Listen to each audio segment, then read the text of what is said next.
Bom, vamos lá. Senador Girão, eu acabei de informar aqui, o nosso repórter Bruno Pinheiro trouxe a informação que o senhor pediu ao ministro da Justiça proteção a esse funcionário do TSE, ele que disse claramente à Polícia Federal que estava temendo pela integridade física dele. Eu queria começar com o senhor, para o senhor já nos trazer mais detalhes sobre isso. Exatamente qual é a sua opinião sobre o processo eleitoral a partir de agora? Porque se o TSE estava querendo provas, tem provas que vêm de fora, tem provas que saem de dentro do TSE, tem provas para todo lado. Olha, Adalberto, em primeiro lugar, boa tarde para você, para o jornalista Fernão, para o nosso querido amigo senador Lazier Martins. É um momento extremamente delicado, né?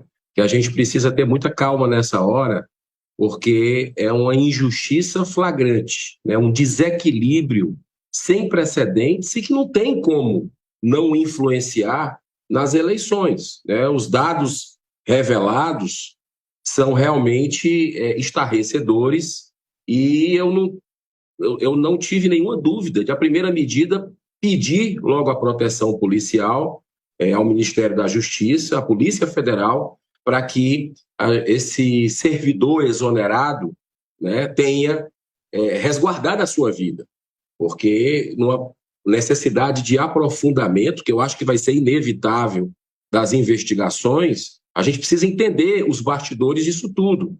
Não é possível que um tribunal que consome do dinheiro suado do contribuinte brasileiro 2 bilhões de reais só no ano de 2020. São os dados que a gente tem aqui. 2 bilhões de reais só no ano de 2020 tivesse um servidor para acompanhar essa questão aí do planejamento de inserções, né? Ou seja, o TSE parece ter muito mais interesse em calar alguns veículos de comunicação, alguns jornalistas que talvez pensem diferente do establishment, né? Do que fazer com que seja equilibrada a quantidade de inserções que os candidatos precisam ter. Como se já não bastasse isso, são pelas decisões do próprio TSE, quer dizer, não precisava do que nós estamos vendo agora, já são 395 inserções para o Lula e 55 para o Bolsonaro, só em decisões desfavoráveis que o tribunal julgou. Ou seja, praticamente pendendo para um lado.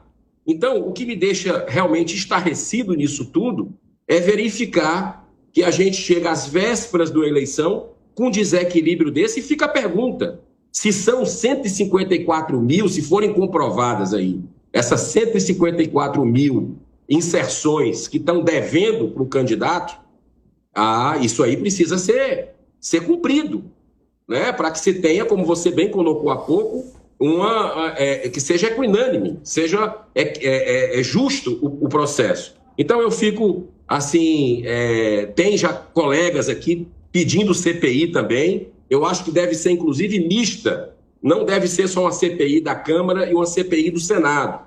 Para que ela ande mais rapidamente, eu acho que uma CPI mista. Conversei com a deputada Carla Zambelli hoje sobre essa possibilidade, ela gostou. Estamos conversando com outros colegas, porque esse fato realmente surpreendeu a todos e nos deixa assim, extremamente preocupados com esse momento. Inclusive, o Espiridião, a mim, senador também, eu conversei com ele, e vem aquela dúvida.